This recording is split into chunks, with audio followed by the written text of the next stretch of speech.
प्रचोदया। जय तुले आयु माँ शक्ति।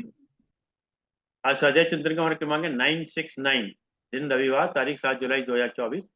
और आज हमारे बीच में आदरणीय प्रोफेसर डॉक्टर अनूप भूषण साहब, जो आपका जो विषय है वो है दंत रोग रोकथाम, उसके बढ़ने के कारण व नियंत्रण। इससे पूर्व आपने कई क्लास ली हैं। आप डॉक्टर साहब से निवेदन करते हैं कि आज का उद्बोधन जारी करें। आदरणीय डॉक्टर सबसे पहले तो अरविंद जी को बहुत बहुत धन्यवाद कि वो ये स्वाध्याय और चिंतन जो इन्होंने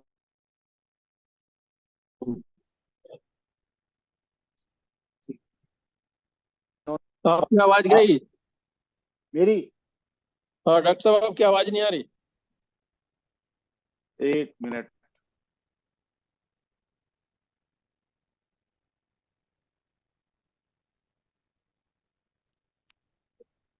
इसके बगैर कीजिए डॉक्टर साहब, लाइट अपना आगे से रखिएगा, अपना लाइट आगे से रखिएगा, फ्रंट से बैक से लाइट मत रखिएगा।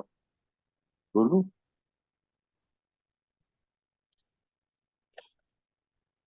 मैं बोलते बार गुड इवनिंग की आवाज तो नहीं गई। अब जा रही है शायद।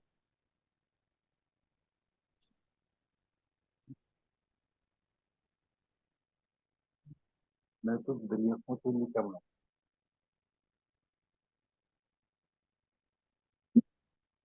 बोलू?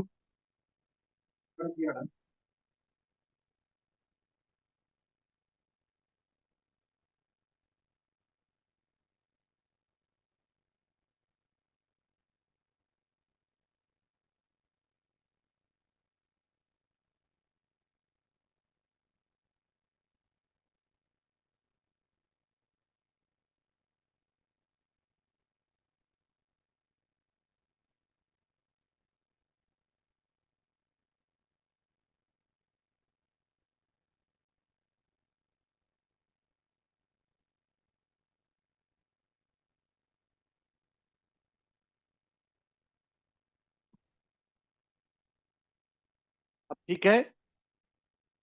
एक मिनट रुकना, सब ठीक गड़बड़ हो गया। आप ठीक है, शुरू करना इस बार।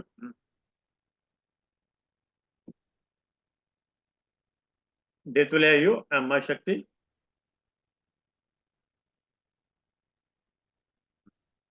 आज मैं स्वाध्याय इसको चिंतन या का तो हमारा हटाई दे, मैं ये इसको ऑफ कर दे। अब आवाज आ रही है? हाँ, इसको हटा दीजिए सर, दिक्कत करता है आपको। चलिए शुरू करते हैं सर। अब आवाज आ रही है? जी हाँ, जी हाँ, चलिए। देखते आइए माँ शक्ति। आज स्वाध्याय चिंतन का हमारा क्रमांक है 969, दिन रविवार, तारीख 7 जुलाई 2024। तो आवाज क्लियर है? जी हाँ, आप बिल्कुल क्लियर है? बिल्कुल क्लियर है सर। जी। अब मैं बोल लूँ पहले?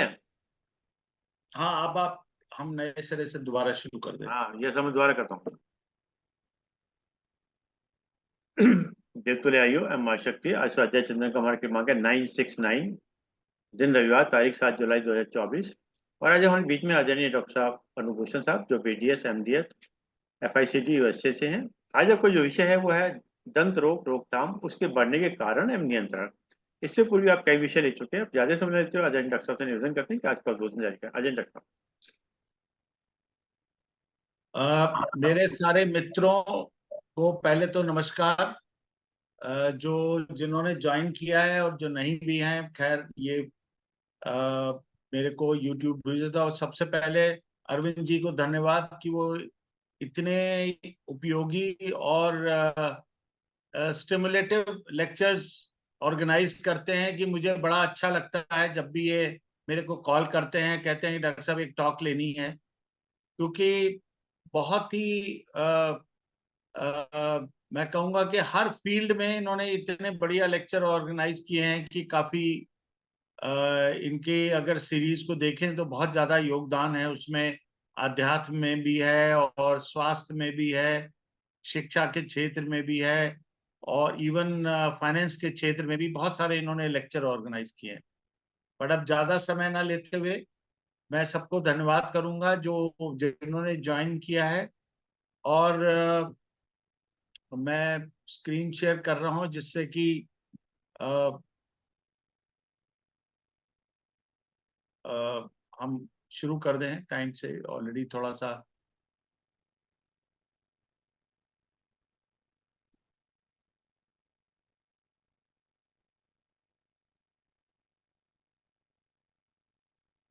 तो सबसे पहले जो मैं हमेशा कहता हूं कि हमारी भगवान से ये प्रार्थना रहनी चाहिए कि हम सब स्वस्थ रहें और सबको सर्वे भवन्तु सुखिनः, सर्वे सन्तु निरामया, सर्वे भद्राणि पश्यन्तु, माँ कश्चित् दुख भाग भवेत्। हमारी भगवान से तो यही प्रार्थना है कि कोई सफर ना करे, कोई बीमारी ना हो, बट इस संसारिक युग में शायद ये संभव नहीं है। और आज मौके की बात है, शायद जहां मैं गलत नहीं हूं तो आज क्षमा दिवस भी है।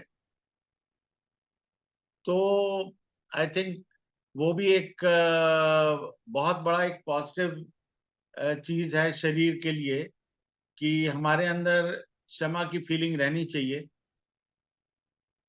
अब मैंने पहले भी लेक्चर लिया कुछ बीमारी के बारे में, जो बहुत ज्यादा मैं आजकल फील करता हूं कि हम एक बड़े कमर्शियल युग में एग्जिस्ट करते हैं, जिसमें बहुत जरूरी है कि मरीज को जानकारी बीमारी की होना बहुत जरूरी है, उसका बड़ा योगदान है। क्योंकि और दूसरी तरफ सुन रहे कभी हो? कभी ज्ञान गलत सोर्स से भी आ रहा है, वो गूगल से आ रहा है और बहुत सारी चीजों से आ रहा है।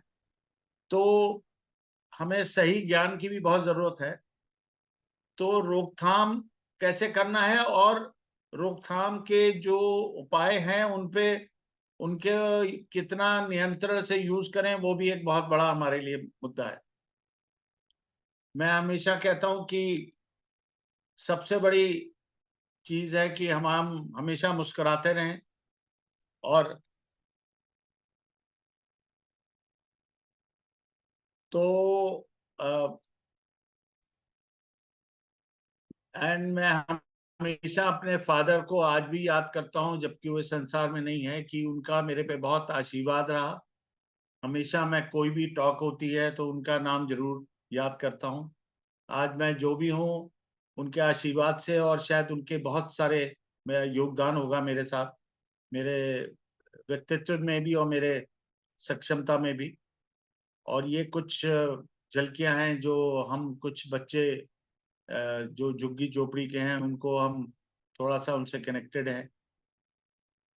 अब ये जो पिछली दो वार्ता हुई हैं उसमें मैंने काफी देखा कि स्नेह भी था और काफी जिज्ञासा थी। उसी को ध्यान में रखते हुए मैंने एक थोड़ा सा इसमें प्रयास किया कि उससे भी थोड़ा और मैं इन चीजों को डिटेल करूं। अब सबसे पहला जो मैं हमेशा कहता हूं कि स्वस्थ शब्द में दो शब्द मिले हुए हैं, स्व और स्थ। स्व का अर्थ है कि हम अपने में अर्थ है स्थिति को समझे जो कि हमारे अंदर है, और स्वयं में स्थिति समझना ये बहुत बड़ा जरूरी है। और स्वास्थ्य में इस व्यापक अर्थ को सिद्ध करने के लिए योग तो खैर सबसे बड़ी एक हमारी उपलब्धि है भारतवर्ष की।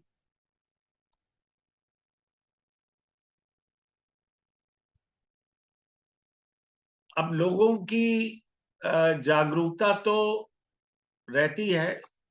एक सेकंड। अपने स्वास्थ्य के प्रति जागरूक रहना तो बहुत अच्छी बात है, बट जागरूकता के साथ ये हमें जरूरी है कि ज्ञान जरूर होना चाहिए जिस बेसिस पे हम सोच रहे हैं कि हम जागरूक रहे। हमारे नॉर्मली देखा गया स्वास्थ्य के प्रति चिंता तो बहुत है लोगों को, और कभी कभी उसके नकारात्मक प्रभाव ये रहते हैं कि हम ज्यादा चिंता करते हैं तो कभी कभी हम अ, अपनी बीमारी को ज्यादा बताते हैं, और कभी कभी हम ओवर ट्रीट होते हैं। तो ये चीज बहुत जरूरी है कि अगर हमें ज्ञान होगा तो हम शायद अपनी प्रॉब्लम को समझेंगे और हम उसके प्रति जागरूक ज्यादा रहेंगे। जागरूकता के लिए मैं हमेशा कहता हूँ थोड़ा शिक्षित होना भी जरूर आवश्यक है, और ज्ञान अर्जन होने की इच्छा होनी चाहिए। एक जो मैं चीज आई थिंक बहुत सालों से कहता हूं कि हम नॉर्मली स्वास्थ्य के मामले में कंपैरिजन बहुत करते हैं, तुलना बहुत करते हैं एक दूसरे से। और ये शायद हम नहीं समझते कि हम अपनी तरह के इकलौते मनुष्य हैं जिसका कोई, हम हमारे इवन दो ट्विन्स में भी हमारे देखा गया है कि हम एक जैसे नहीं होते। तो इसके लिए जरूरी है कि आप सही सोर्स से ज्ञान लें, और कभी कोई हो तो हर एक के डॉक्टर मित्र होते हैं जिनसे आप संपर्क स्थापित करके कुछ एक्स्ट्रा ज्ञान ले सकते हैं। अब बेसिक चीज यह है कि रोकथाम के 3 स्तर है। एक तो यह है कि हम प्राथमिक रोकथाम है जिसमें हम बीमारी को होने से पहले रोक देते हैं। अब ये आपको सुन के बड़ा दुख होगा कि हमारे यहाँ प्राथमिक रोकथाम बस सिर्फ वैक्सीनेशन तक लिमिटेड है। वैक्सीनेशन के बियॉन्ड हमारे यहाँ प्राथमिक रोकथाम का कोई योगदान नहीं, जबकि स्कूलों में और पब्लिक प्लेटफॉर्म में इसका बहुत महत्व होना चाहिए। बट दुर्भाग्यपूर्ण स्थिति है कि हम प्राथमिक रोकथाम पे हमारा ध्यान बिल्कुल नहीं। दूसरा है सेकेंडरी प्रिवेंशन, जिसको माध्यमिक रोकथाम कहते हैं। उसमें यह है कि हमारी बीमारी अर्ली स्टेज पे डिटेक्ट हो गई और हमने उसका रोकथाम किया, और हमने बहुत कम इलाज में हम ठीक हो गए। जैसे कि दांत के रेफरेंस में आपका कीड़ा लगा, आपने फिलिंग करा ली। आपके मसूड़ों में ब्लीडिंग हुई, आपने क्लीनिंग कराई, गम्स का ट्रीटमेंट कराया, वो ठीक हो गए। अगर बच्चे को कोई, छोटे बच्चों को ऐसी हैबिट्स है अंगूठा चूसने की है, तो टाइम से आपने उनको अप्लायंस दिलवा दिया जिससे दांतों में जो अलाइनमेंट में प्रॉब्लम हो वो ना हो। बट नॉर्मली देखा गया है हमारे समाज में, हम टर्शरी प्रिवेंशन तक ही पहुंच जाते हैं, जिसमें कि बीमारी उस हद तक पहुंचती है या तो कोई मेजर ट्रीटमेंट होता है, या इवन हम जैसे दांतों के मामले में हम दांत खो बैठते हैं। तो ये ना हो, इसी के लिए ये सारी वार्ता आज रखी गई है कि हम जहां तक हो सके, और अगर हम किसी कारणवश टर्शरी प्रिवेंशन तक पहुंच भी गए हैं तो हम उसको समझें और तब उसका इलाज कराएं। अब प्राथमिक रोकथाम मैंने आपको समझा ही दिया। अब उसमें जैसे डेंटल के केस में तंबाकू का रोल है, और मेंटेनेंस का रोल है। टाइम से हम अपनी डे टू डे मेंटेनेंस करें, ये सब प्राथमिक में आता है। सेकेंडरी में हमारा जैसे ब्लड प्रेशर टाइम से हो, दांतों को टाइम टू टाइम दिखाया जाए। टर्शरी में तो डेफिनेटली जैसे हम बता रहे हैं कि सारी जितनी बीमारियां हैं वो मोस्टली टर्शरी स्टेज पे ही हिंदुस्तान में ट्रीट होती। जहां तक दंत स्वास्थ्य का है, उसमें एक चीज समझनी होगी कि जो नॉर्मल कंसेप्ट है और जो लोगों की धारणा है कि उसमें दांत और मसूड़ों के अलावा कोई ज्यादा योगदान नहीं है, जबकि आज की जो डेंटिस्ट्री है वो बहुत एलैबोरेट है, और उसमें एक एक चीज जो मुंह और जबड़े से रिलेटेड है वो सारी इंक्लूड होती है। ये एक चित्र है जिसमें कि मुंह के सारे भाग दिखाए हैं, ऐसा सब जानते हैं, इसमें मैं टाइम नहीं वेस्ट करूंगा। ये दांत का हिस्सा है, इनामल होती है, डेंटिन होती है, उसके बाद अंदर नर्व होती है जिसको पल्प कहते हैं, और एज सच दांत के दो भाग होते हैं, एक क्राउन और एक रूट। अब जो एक्चुअल में देखा जाए तो ये सारी चीजें डेंटिस्ट्री और जो दंत चिकित्सक हैं वो सक्षम हैं ये सारी चीजों को हैंडल करने में। जबड़े, अपर लोअर, चबाने की मसल्स हैं, तालू है, अंदर की म्यूकोसा है, टंग है, लिप्स हैं, हमारे सलाइवरी ग्लैंड हैं, ओरल कैंसर है। और टीएमजे एक नया इश्यू इसलिए है क्योंकि यंगर जनरेशन में टीएमजे की प्रॉब्लम बहुत ज्यादा बढ़ गई है। पहले जब हम पढ़ते थे तो टीएमजे इम्पॉर्टेंट होता था, और हम लोगों के सौभाग्य से उस जमाने में भी हमारे यहाँ मतलब एक आध टीचर्स ऐसे थे जिनको बहुत ज्ञान था, तो वो बहुत कुछ चीजें बताते थे कि अगर अकल दाढ़ आ रही है उससे भी टीएमजे में प्रॉब्लम हो सकती है, कोई अगर इन्फेक्शन है तो मुंह का खुलना बंद हो जाता है, और सबसे ज्यादा तो जब पान मसाला लोग खाते हैं तो उसमें टीएमजे और मांसपेशियां दोनों इन्वॉल्व। तो मौखिक स्वास्थ्य का और इनका महत्व पे हम चर्चा कर रहे हैं। सबसे पहले हम ये जाने कि हमारा क्या क्या योगदान है हमारे मौखिक स्वास्थ्य का। सबसे पहले तो खाना चबाना तो बड़ा नॉर्मल है। जब मेरे से पूछते हैं, जब किसी की सर्जरी होती है, डॉक्टर साहब क्या परहेज रहेगा, तो मैं यही कहता हूँ भाई मुंह के दो मेन काम है, बोलना और खाना, और दोनों पे पाबंदी रहेगी, बोलना भी कम होगा और खाने में भी परहेज होगा। बट ओवरऑल इसके अलावा हमारी अपीयरेंस का बहुत बड़ा रोल है, और अगर हम खाना सही खा रहे हैं तो हमारे पाचन शक्ति भी उसमें बहुत ज्यादा उसका इन्वॉल्वमेंट है। और बाकी ये जो पिछले 15 साल में रिसर्च हुई है उसमें ये देखा गया है कि अगर आपका दंत स्वास्थ्य ठीक नहीं है और प्रॉब्लम्स हैं डेंटल, उससे आपकी मेडिकल प्रॉब्लम्स हो भी सकती हैं, अगर हैं तो वो बढ़ भी सकती। तो सबसे पहले चबाने का है, ये हम सब जानते हैं, और उसको तो हम सब उसका आनंद भी लेते हैं, और व्यक्तित्व तो हमारा उससे निखरता ही है। दांत मिसिंग हो या घिस गए हो या टूट गए हो या अलाइनमेंट ठीक ना हो, ये सारे हमारे व्यक्तित्व को प्रभावित करते हैं। स्पीच का बहुत बड़ा रोल है, और मैं यहाँ कहूंगा कि बच्चों में तो बहुत ज्यादा मैंने बच्चे देखे जीवन में कि जहां अगर उनको दांतों की प्रॉब्लम बचपन में रही तो काफी सारी स्पीच के इश्यूज आए, काफी सारे। तो अगर बच्चे को दांतों की प्रॉब्लम हो रही है और स्पीच इश्यू किसी कारणवश हो रहा है, तो स्पीच थेरेपिस्ट को तो दिखाएं, दंत चिकित्सक को जरूर दिखाएं।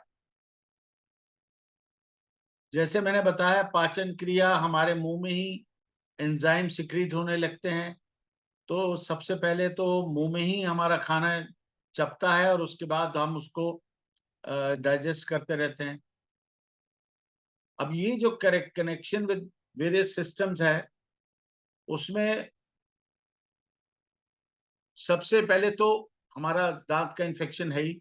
आजकल इवन जिनको ज्यादा प्रॉब्लम रहती है दांतों की, उनको एल्जाइमर देखा गया ज्यादा है। हमारी धमनियों में ज्यादा प्लाक जमता है। आपको मैं एक चीज बताऊं कि बैक्टीरिया के लिए सबसे आसान एंट्री पॉइंट मसूड़ा है। पूरे शरीर में कोई और अंग नहीं है जहां से बैक्टीरिया घुस सकता है, और ये सीधे जब धमनियों में जाता है। अगर किसी को क्रॉनिक मसूड़े का इन्फेक्शन है, जिसको बार बार मसूड़ों में इन्फेक्शन हो रहा है, तो ये मान के चलिए कि उसके कार्डियक लेवल पे तो प्रॉब्लम होने के बहुत हाई चांस है। अगर उस इन्फेक्शन को हम कंट्रोल नहीं कर रहे हैं तो रेस्पिरेटरी डिजीज बहुत हो रही है। अगर किसी व्यक्ति को शुगर भले ना हो, तब तो चांसेस नहीं है उतने कि उसको शुगर हो जाएगी मसूड़ों की प्रॉब्लम। बट किसी को शुगर है और वो मसूड़ों की प्रॉब्लम लेके बैठा हुआ है, तो ये मान के चलिए कि उसकी ब्लड शुगर का मैनेजमेंट डेफिनेटली इनइफेक्टिव हो जाएगा अगर वो मसूड़ों की प्रॉब्लम उसकी कंट्रोल नहीं होगी। और जो सबसे बड़ा, ये सारों में भी ज्यादा इंपॉर्टेंट है, वो प्रेगनेंसी की कॉम्प्लिकेशन।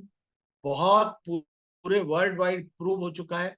हमारे यहाँ दुर्भाग्यपूर्ण स्थिति है कि अभी हमारे यहाँ ना जागरूकता है और कोई ऐसा सिस्टम नहीं है कि जब लेडी रिपोर्ट करे गायनेकोलॉजिस्ट को तो उसको तुरंत एक सक्षम दंत चिकित्सक को दिखाया जाए। जितनी लेडीज को गम डिजीज होती है ड्यूरिंग दी प्रेगनेंसी, दो चीज उनकी डेफिनेट है: बच्चा कम वेट का पैदा होगा और उनकी प्रीमेच्योर डिलीवरी होगी। ये चीज बिल्कुल प्रूव्ड है। इसमें कोई रिसर्च लेवल पे नहीं है, ये इस पर निष्कर्ष निकाला जा चुका है। सबसे पहले मैं मसूड़ों की प्रॉब्लम, इसमें अर्ली स्टेज पे तो मसूड़ा लूज नहीं होता, और बहुत रेयर हम लोग कहते हैं प्रिस्टीन जिंजिवा, एक वर्ड यूज होता है कि जो बहुत परफेक्ट जिंजिवा, जो कि हम लोग कहते हैं कि एक आजकल प्रिस्टीन हेल्थ भी कहते हैं। वो ये कहते हैं कि जब हम प्रिस्टीन हेल्थ की बात करते हैं, वो एक आदर्शवादी हेल्थ कंडीशन है जिसको एक्चुअल में हम एग्जिस्टेंस में नहीं देखते। बट वही कहते हैं कि अगर हमें आइडियल नहीं पता होगा मरीज को या डॉक्टर को भी, तो हम वो कैसे हम जज करेंगे? वो एक हमारी लाइन है जिससे हम कंपेयर करते हैं कि हमारी बीमारी कितनी है।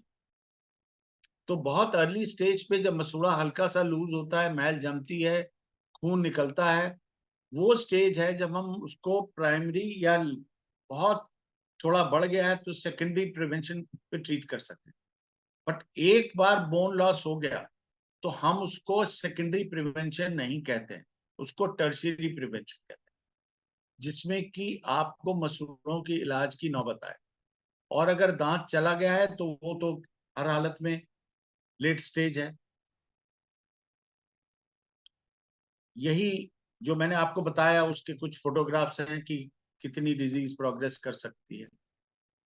अब गम डिजीज को ज्यादातर क्या चीजें हमें अफेक्ट करती हैं, वो ये है कि स्मोकिंग तो है ही। ये नॉर्मली देखा गया है कि स्मोकिंग हमारे यहाँ एक है बहुत बड़ा मुद्दा, बट उससे कहीं ज्यादा है जो शायद मैं लिखना भूल गया। हमारे यहाँ पान मसाला और गुटखा और ये सब जो चीज खाई जा रही है, उनका बहुत बड़ा रोल है मसूड़ों की प्रॉब्लम शुरुआत करने में। अब क्योंकि तंबाकू एक स्ट्रॉन्ग एस्ट्रिंजेंट होता है, तो देखा ये गया है कि ऐसे लोगों को मसूड़ों की बीमारी हो भी रही है तो उनको एहसास नहीं हो रहा, क्योंकि इन्फ्लेमेशन नहीं हो रहा है। देखिए, शरीर में एक प्रक्रिया होती है कि एक बीमारी होती है, उससे रिजल्टेंट हमारे लक्षण होते हैं। अगर हम सिर्फ लक्षण पे ध्यान देते हैं तो कई बार हम बीमारी को नहीं पहचान पाते, ना ही उसको हम आइडेंटिफाई कर पाते। और यही बहुत बड़ी कमी है कि अक्सर कई बार मरीज कहता है डॉक्टर साहब इसमें तो मुझे कोई प्रॉब्लम नहीं है। तो प्रॉब्लम नहीं होना, और मरीज भी आज की तारीख में इसलिए थोड़ा सा डिफेंसिव रहता है क्योंकि ये लगता है कि कहीं मैं ओवर ट्रीट ना हो जाऊं, तो वो भी एक कटु सत्य है। तो इसलिए वो ज्ञान होना, जानकारी होना प्रॉब्लम्स की, वो खुद को बहुत जरूरी है, जिससे आप टाइम से डॉक्टर को भी दिखाएं, ओवर ट्रीट भी ना हो और आपके साथ कुछ गलत भी ना हो। डायबिटीज का बहुत बड़ा रोल है, और बाकी तो जितनी चीजें हैं, पुअर ओरल हाइजीन, एक अब ये जो मैंने आपको पहले भी बताया कि हमारी लंग डिजीज, प्रेगनेंसी आउटकम, ये उसी के बारे में डिटेल है जो मैं आपको पहले भी बता चुका हूं। अब ये सारी चीजें हैं जो गम डिजीज में कंट्रीब्यूट करती हैं। स्मोकिंग है, पुअर ब्रशिंग हैबिट्स है। ब्रशिंग पे आज मैंने काफी थोड़ा चर्चा बढ़ाया है इस बार, क्योंकि ब्रशिंग के मामले में अभी बहुत मैं देखता हूं कि लोगों की जानकारी बहुत पुअर है। और क्योंकि इतने सारे पेस्ट आ गए हैं तो बहुत सारी चीजें ऐसी हैं जो हम आज चर्चा में रखी गई। तो बहुत ज्यादा बीच बीच में खाना, शुगर तो है ही, और कुछ इन्फेक्शंस हैं, कुछ जेनेटिकली भी हम लोग प्रोन होते हैं, जिसके बारे में मैं आगे भी चर्चा है। लेडीज में हार्मोनल चेंजेस होते हैं, उससे काफी ज्यादा गम डिजीज होती है। किसी को एसिडिटी है तो उसको भी गम डिजीज बहुत होती है। अब इसमें बेसिकली 3 तरह के ट्रीटमेंट है। आप ये कह सकते हैं कि जो स्केलिंग है वो एक तरह से प्राइमरी प्रिवेंशन तो नहीं है, बट सेकेंडरी प्रिवेंशन है। अगर हम टाइम से दांत हिले नहीं है और तो रूट प्लेनिंग, क्यूरेटिंग और एंटीबायोटिक ये सब सेकेंडरी प्रिवेंशन में है। बट अगर हमारी प्रॉब्लम बढ़ गई है, मसूड़ों की लूज ज्यादा हो गए हैं, हमें सर्जरी की जरूरत है, कहीं बोन ग्राफ्ट की जरूरत है, सॉफ्ट टिश्यू ग्राफ्ट है, ये सब टर्शियरी प्रिवेंशन में आता है, जिसमें डिजीज हो गई है और हम उसका नुकसान भुगत चुके हैं। ये चीज हमेशा ध्यान में रखें, आपका जो स्वास्थ्य का लेवल है वो नॉर्मल नेचर का दिया हुआ सिर्फ प्राइमरी प्रिवेंशन से हो सकता है। सेकेंडरी और टर्शियरी में कोई ऐसी मेडिकल साइंस में व्यवस्था नहीं है किसी भी बीमारी में जो आपको वो स्थिति दे जो भगवान ने दी या जो आपको प्रकृति ने दी। इसी तरह से टूथ डिके है, कीड़ा शुरू में लगता है, फिलिंग हो सकती है, थोड़ा सा लग गया, आजकल लाइनिंग मटेरियल्स होते हैं उसको लगा के हम फिलिंग कर सकते हैं। अगर डेंटिन में पहुंच गया और उसमें पेनफुल शुरू हो गया तो ये मान के चलिए कि उसमें रूट कनाल ही होगा, और वो भी अर्ली स्टेज पे। कभी कभी नीचे इतना बड़े एब्सेस बन जाते हैं, जबकि वो भी ठीक होते हैं। आजकल हमारे पास ऐसी दवाइयां कुछ हम खुद बनाते हैं जो दांतों में लगाते हैं, जिससे कि बड़े बड़े एब्सेस भी हम ट्रीट करते हैं, बट उसमें बहुत टाइम चाहिए होता है। एक एक रूट कनाल में 6-6 महीना लगता है। जो पुराने इन्फेक्शन वाली हैं, नॉर्मली आज की तारीख में ऐसे दांतों को बचाने की प्रक्रिया नहीं होती है, इसलिए क्योंकि कब मरीज के पास भी टाइम नहीं है और कई बार डॉक्टर के पास भी टाइम नहीं है, तो अनफॉर्चुनेटली ये दांत निकलते हैं, फिर उन पे रिप्लेसमेंट इम्प्लांट से या किसी और उससे होता है। हमारे जो डिके है उसमें नो डाउट बैक्टीरिया का तो बहुत बड़ा रोल है, बट हमारे खान पान का और दांतों की बनावट और स्ट्रक्चर दोनों का बड़ा रोल। स्ट्रक्चर के बारे में मैं इसलिए बता रहा हूं क्योंकि ऐसे बहुत लोग हैं जिनकी इनामिल पतली है, ऐसे बहुत लोग हैं जिनकी इनामिल उतनी हार्ड ही नहीं है, तो उनको तो जरा सा भी खाना फंसेगा या चिपकेगा, और मुंह में बैक्टीरिया हमारे 200 से ज्यादा रिकग्नाइज बैक्टीरिया है, और वो अपॉर्चुनिस्टिक बैक्टीरिया है। वो ऐसा नहीं है कि वो आपको नुकसान ही पहुंचाएंगे। अगर आप हर चीज को ठीक तरह से मेंटेन कर रहे हैं तो वो बैक्टीरिया आपके साथी बन रहे हैं। मैं जस्ट जानना चाह रहा हूँ आवाज में कोई प्रॉब्लम तो नहीं है? ठीक है सर, आवाज आवाज सही है सर। ठीक है। तो दांतों की बनावट, हमारा खान पान और बैक्टीरिया तो एग्जिस्ट कर रहे हैं, वो नेचुरल हमारे बैक्टीरिया और टीथ तो एक तरह से हमें वो है जो हमें ऑलरेडी नेचर ने दिया है। तो हम सारी बात जो मेंटेनेंस की करते हैं वो फूड रिलेटेड करते हैं, क्योंकि वही एक हमारे कंट्रोल में। हम मुंह के बैक्टीरिया बदल नहीं सकते, दांत का स्ट्रक्चर बदल नहीं सकते, दांत की बनावट बदल सकते हैं, बट उसके लिए बहुत कुछ मतलब कार्रवाई चाहिए फिर। तो अर्ली स्टेज पे तो खैर फिलिंग्स हो जाती हैं, जब थोड़ी डीप है तो उनमें लाइनिंग के साथ हो जाती है, और अगर ज्यादा है तो रूट कनाल और फिर उसके बाद क्राउन लग सकता है। जो दांत मिसिंग है वो ऑलरेडी टर्शरी प्रिवेंशन की स्टेज पे है, क्योंकि दांत चला गया है। कोई भी चीज लूज हो जाए और हम उसको रिहैबिलिटेट करें, वो सारा टर्शरी। जब हम दांत जाते हैं तो हमारी इन्फेक्शन के चांसेस बढ़ जाते हैं, अलाइनमेंट पे इफेक्ट आता है,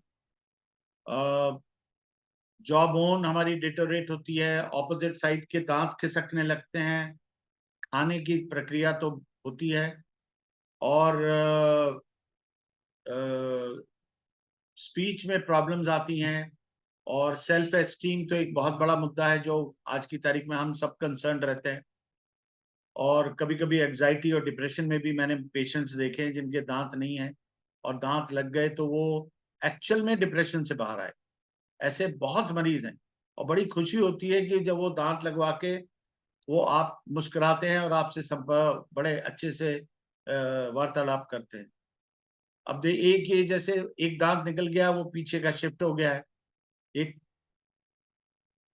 अब यहाँ आप देखेंगे कि ऊपर का दांत नीचे खिसक रहा है, अब नीचे वाले में रिप्लेस करके ऊपर को भी मैनेज करना पड़ेगा। अगर आप यहाँ देखें आप अगर गौर से देखें, जिसका दांत मिसिंग है उसकी एक आईब्रो और भौं जो है वो मिसिंग है, पर नजर दांत पे ही गई है।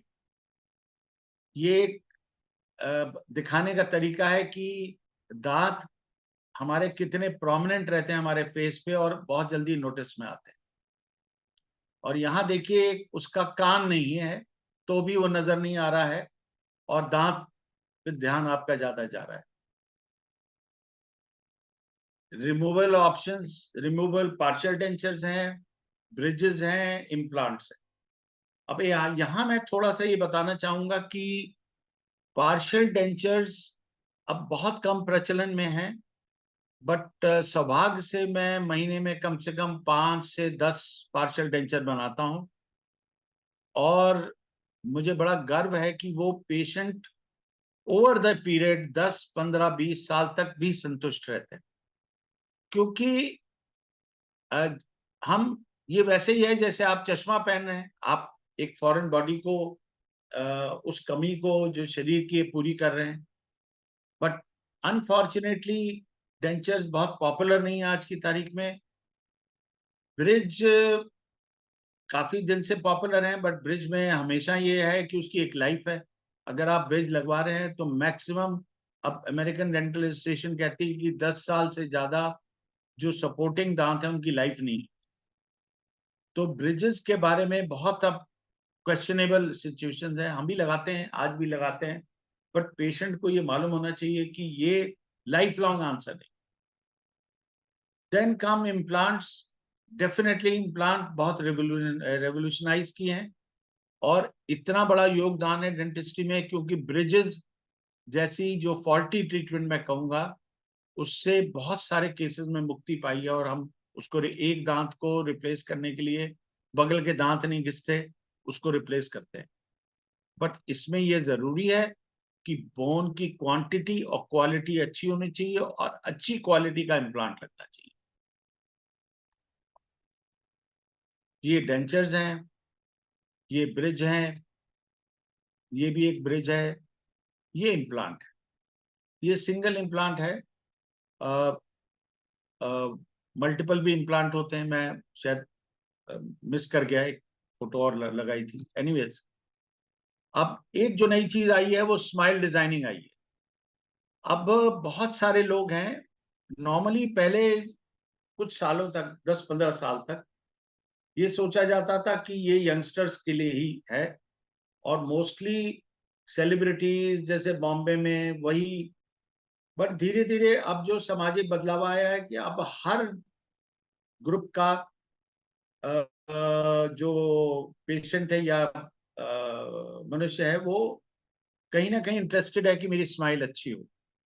अब ये एक पेशेंट है, आप देखिए कितने उनके पान मसाला बहुत साल खाया उन्होंने, और ये हमने, fortunately my son does this smile designing. इसमें जो सबसे बड़ा फायदा है कि हम आपको कंप्यूटर पे पहले से दिखाते हैं कि आप कैसे लगेंगे। ऐसा नहीं है कि आपका काम हो गया तब आपको दिखेगा। ये रिपेयर वर्क है, ये देखिए बहुत बहुत सारी चीजें हैं। ये इस तरह के दांत हैं, ये दांत टूटे हुए हैं जो ये स्माइल डिजाइनिंग से ठीक हुए हैं। इसमें एक चीज बताना चाहूंगा, सॉरी,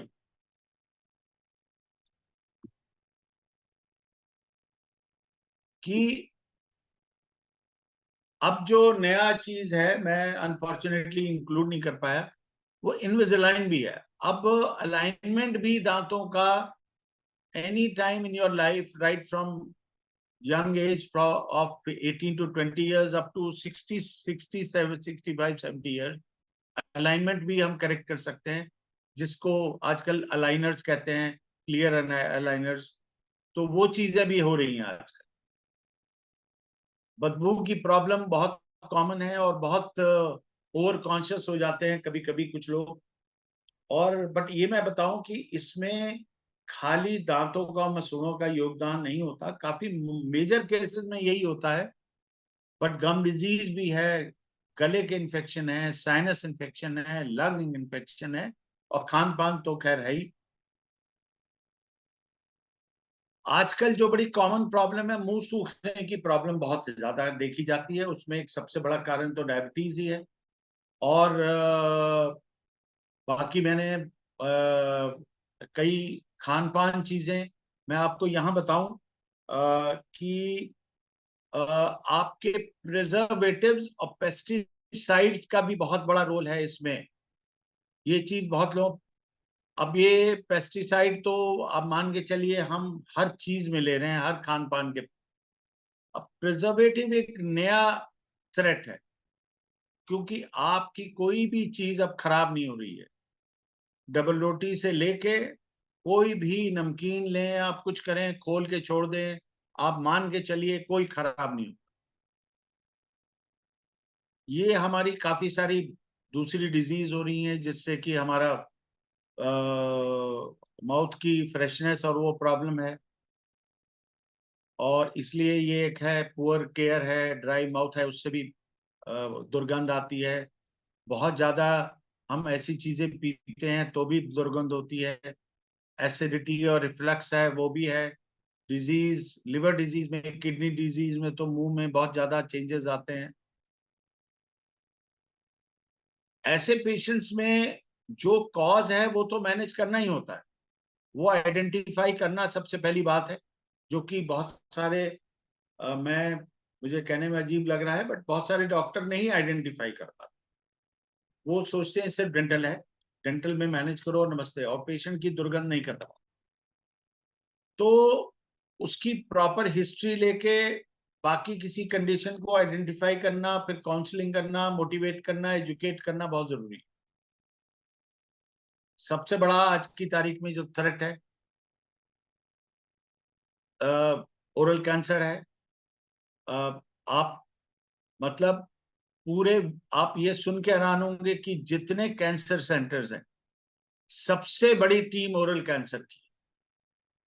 और वो इसलिए क्योंकि इतना ज्यादा कैंसर है कि उसका कोई मतलब हम शायद अंदाजा भी नहीं लगा। मैं तो कभी कभी कहता हूं कि हम सब मनुष्यों को कभी कभी, फौजियों को कहीं उनके लाइफस्टाइल को देखना चाहिए, कभी कभी अस्पताल जाना चाहिए, जिससे हम देखें तो हम अंदाजा लगा पाते हैं इस धरती पे कितना कष्ट है। बहुत सारी चीजें हैं, कहीं स्वेलिंग हो रही है, कोई छाले हो रहे हैं, रेड एंड व्हाइट पैचेस हैं। अर्ली स्टेज पे ये जो रेड एंड व्हाइट पैचेस होते हैं, ये मैनेज हो सकते हैं। ये चीज मैं सबको बताऊं, ऐसा नहीं है कि वो सब और उसमें पेन नहीं होता कभी कभी, इसलिए उसको टाइम से दिखाना बहुत जरूरी है। और पान मसाला गुटखा ये सब तो उसका जितना ही कम इस्तेमाल हो उतना अच्छा है। एक जो नई प्रॉब्लम है जिसमें कि सबसे ज्यादा योगदान हमारे बेवरेजेस जो अवेलेबल हैं मार्केट में, उससे कहीं ज्यादा एसिडिटी, क्योंकि पेट की खराबी एनसीआर में तो मैं देखता हूँ इतनी भयंकर है कि उसका बहुत बड़ा योगदान है ऐसे दांतों के घिसने में। और एक और नया कारण आ गया है जिसमें कि दुर्भाग्यपूर्ण स्थिति है कि पेस्ट का भी बहुत बड़ा योगदान है दांतों के घिसने में। और जो एग्जॉटिक बेवरेजेस, हम एग्जॉटिक इसलिए वर्ड यूज करते हैं क्योंकि ये सब मॉडर्न जमाने के हैं, जिसमें आंवले का जूस है, नींबू पानी ज्यादा पी रहे हैं, ग्रीन टी पी रहे हैं, ये सब एसिडिक, आंवले का जूस है। तो ये ध्यान रहे कि ये सब चीजें अच्छी हैं, मैं उनके अगेंस्ट नहीं हूं, बट कहीं ना कहीं उनकी मात्रा आपके अनुरूप होनी चाहिए। आपका दोस्त पी रहा है और आपको भी सूट कर जाएगा ये जरूरी नहीं। आप अपने को समझें। ये देखिए, ये जो घिसा हुआ है दांत, ये पार्शियली एसिडिटी और पेस्ट से, ये मोस्टली पेस्ट से ये मसूड़े खिसक गए हैं क्योंकि बहुत अब्रेजिव पेस्ट है। ये एट्रीजन है जिसमें दांतों की सरफेस घिसती है। अगर हम खुरदरे पदार्थ खा रहे हैं, जैसे कई लोग मैंने देखा है बहुत ज्यादा नमकीन खाते हैं, बहुत ज्यादा सैलेड खाते हैं, सैलेड में नींबू भी डालते हैं, ढेर सारा नमक भी डालते हैं, तो वहां इस तरह की कंडीशन किसी किसी में, सब में नहीं, कई लोग सौभाग्य है उनका कि उनके दांत बहुत अच्छे हैं, स्ट्रांग है, इनामल मोटी है तो नहीं घिसती, ये उसी में। ऐसे में फिर रिप्लेसमेंट या रिपेयर, ये सारी चीजें होती हैं। एक नया जो बहुत कॉमन है, ट्रॉमा बहुत आ गया है, बच्चे घर में गिर रहे हैं, घर में सब ग्रेनाइट के फर्श हैं, पानी की एक बूंद गिर जाए लोग गिर जाते हैं। मैं बाकी विभागों, हड्डियां भी बहुत टूट रही हैं लोगों की, बट दांत भी टूट रहे हैं। और ये बहुत कॉमन है कि डोमेस्टिक इंजरी बहुत है, रोड साइड तो थी ही और आज भी है, पर डोमेस्टिक इंजरी बहुत है आज की तारीख में। बच्चों को के दांतों पे मैं बेसिक चीज ये कहूंगा कि बच्चों के दांतों को आज भी बहुत लिमिटेड ध्यान दिया जाता है, क्योंकि ये सोच के कि जो हमारे जनरेशन, कहीं कहीं कोई हमारे से सीनियर जनरेशन है जहाँ कि भाई दूध के दांत तो गिर जाएंगे, उसको क्या दिखाना है। और इतनी प्रॉब्लम्स हैं दांत। एक चीज मैं बताऊं, क्योंकि हम, आपने सुना होगा जैसे कोविड का जो वायरस था वो उसमें म्यूटेशन हुए, ऐसे हमारे मनुष्य में भी म्यूटेशन हो रहा है। हमारा म्यूटेशन होने में 1000, 2000, 3000 साल लग जाते हैं।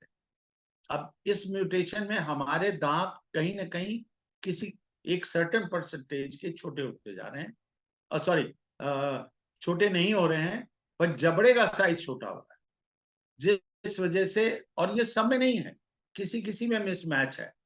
तो वहां अर्ली स्टेज पे अगर दिखा लेते हैं, और बच्चे को कुछ हैबिट्स हैं, अंगूठा चूसने की है, लिप बाइटिंग की है, बच्चों में बहुत साइकोलॉजिकल इश्यूज हैं जिसको मतलब हम लोग भी जानते हैं, और मैं अपने यहाँ जो बच्चे लेके आते हैं उनको गाइड भी करता हूँ। बीमारी के अलावा बहुत सारे, बॉटल फीड 2-2, 2.5-2.5 साल तक चलता है, और जो कि बहुत ही अनफॉर्चुनेट है कि इतनी ज्यादा बॉटल फीड हो। अब जब बच्चों के वो होता है तो उसमें स्पीच का भी इशू आता है, साइकोलॉजिकल वेलबींग बच्चे को अफेक्ट होती है, जॉ का अब नॉर्मल ग्रोथ होने के चांसेस होते हैं। तो आपको टाइम टू टाइम खुद से सवाल करना है कि क्या आपके अपने स्वस्थ हैं। हमें एक इन चीजों पे बहुत ध्यान देना चाहिए कि हमारे मसूड़ों में कोई ब्लीडिंग तो नहीं हो रही, कोई सूज तो नहीं रहे, अगर दांतों में कुछ भी कालापन। आप सुन के हैरान होंगे, कभी कभी मेरे पास अभी, आई थिंक लास्ट वीक, ये बच्ची आई, कह रही कि नहीं मेरा अंकल, मेरे को कीड़ा लगा हुआ। तो मुझे लगा बड़ी जागरूक बच्ची है, मुझे लग नहीं रहा था कि कीड़ा होगा, और सौभाग्य से उसका दांत का ग्रूव्स इतने डीप थे कि उसमें जीरा फंसा हुआ, और जैसे ही जीरा निकाला तो दांत ठीक था। तो कहने का मतलब यह है कि वो जागरूकता भी ठीक है, क्योंकि उसमें एटलीस्ट निग्लिजेंस नहीं हुई, कोई कैविटी की नौबत ही नहीं आई। तो ये चीज बहुत जरूरी है। तो टूथ डिके को तो हमें हर हालत में रोकना है। अगर दांत आपने लूज किया है तो उसको रिप्लेस कराना जरूरी है। अगर आपको लगता है स्माइल आपकी अच्छी नहीं है, तो आपकी पर्सनैलिटी इफेक्ट होती है, तो आप उसको ठीक कराएं।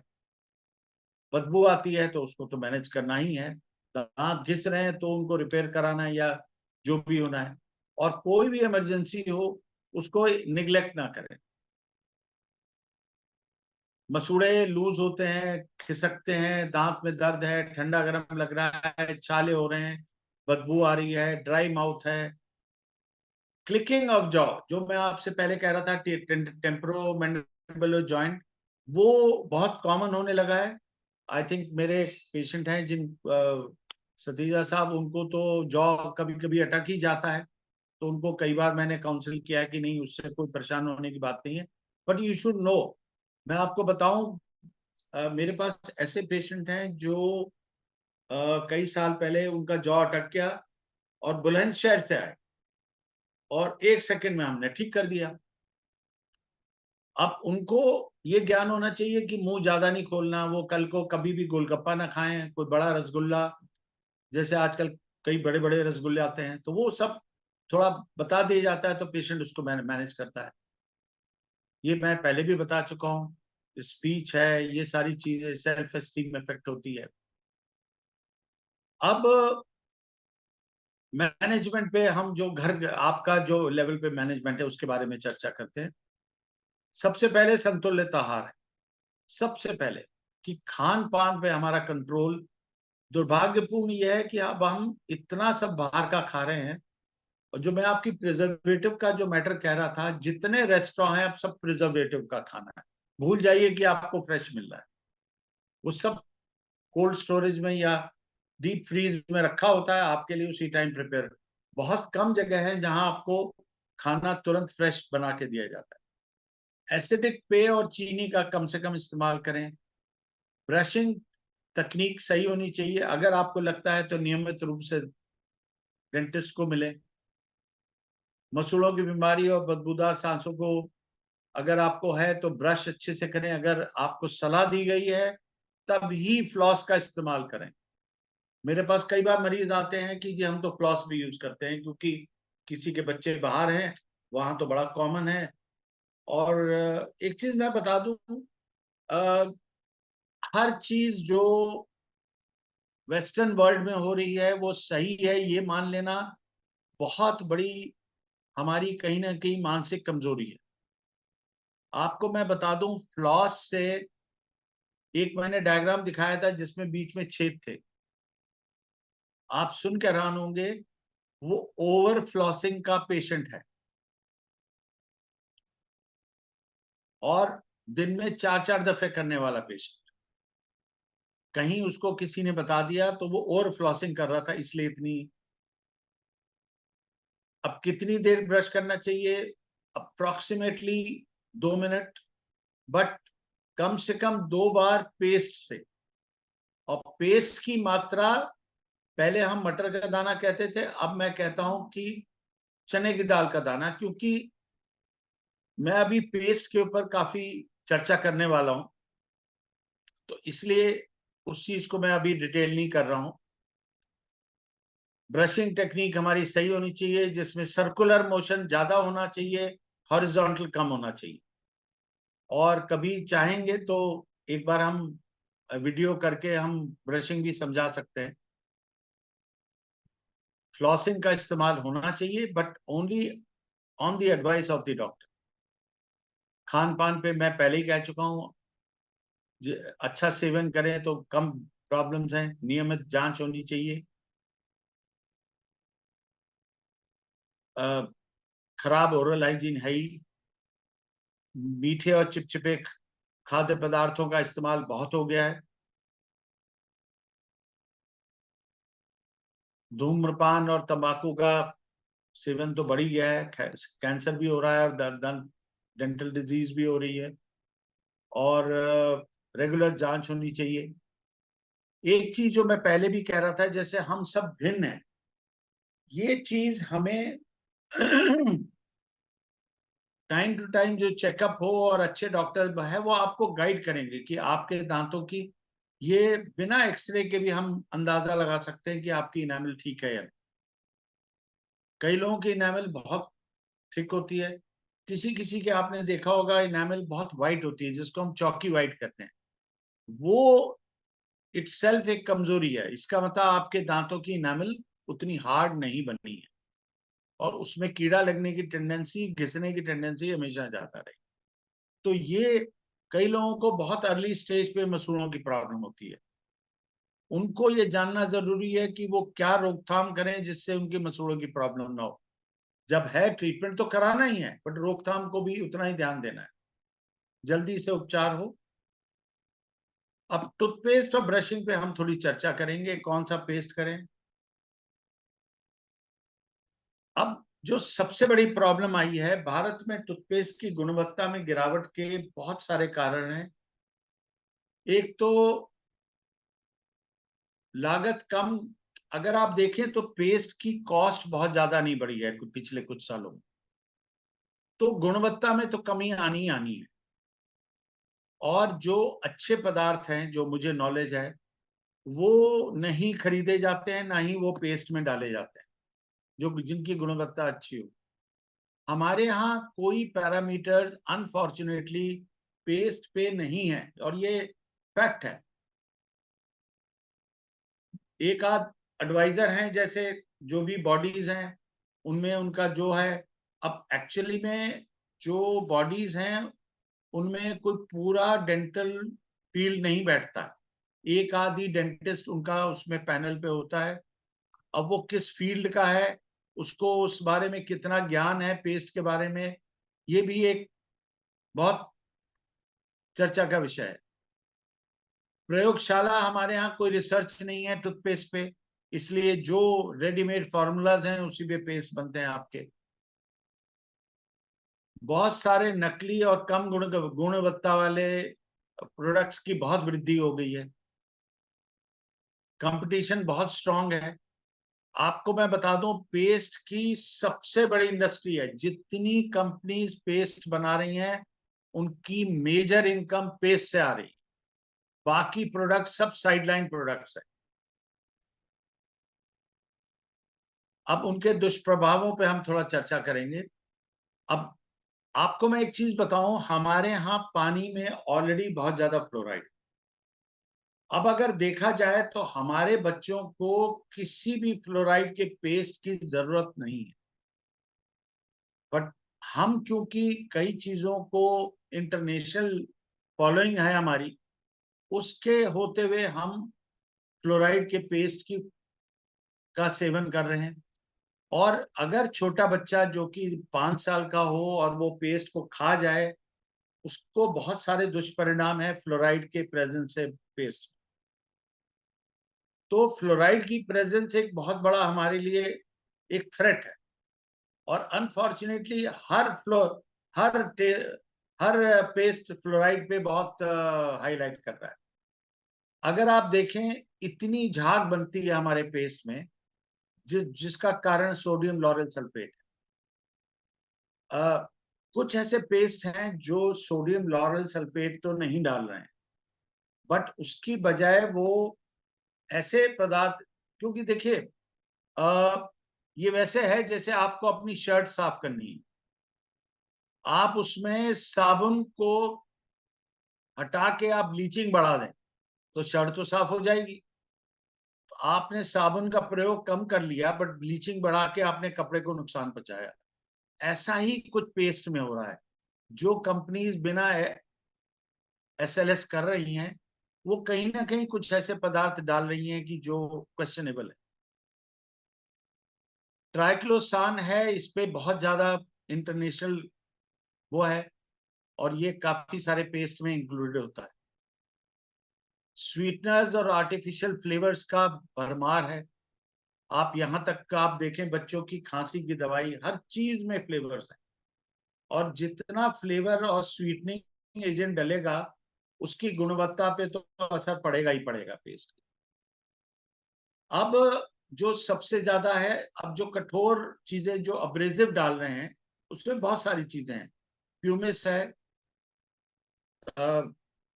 प्यूमिस है, कैल्शियम कार्बोनेट है, सिलिका है, और भी बहुत सारी चीजें हैं जो अब ये कुछ पैराबेन्स और आर्टिफिशियल कलर्स हैं जिससे एलर्जी होती है, कैंसर का खतरा है, जिसके बारे में कोई चर्चा नहीं होती।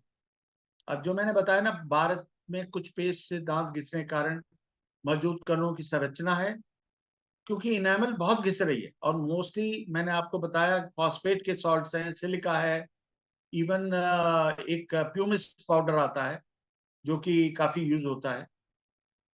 उससे घर्षण वाले तत्व बढ़ गए हैं और दांतों का घिसना भी बढ़ गया है। ब्रशिंग टेक्निक किसी भी लेवल पे बताया नहीं जाता, महंगे महंगे ब्रश लोग यूज करते हैं और गलत तरीके से दांतों को घिस लेते हैं।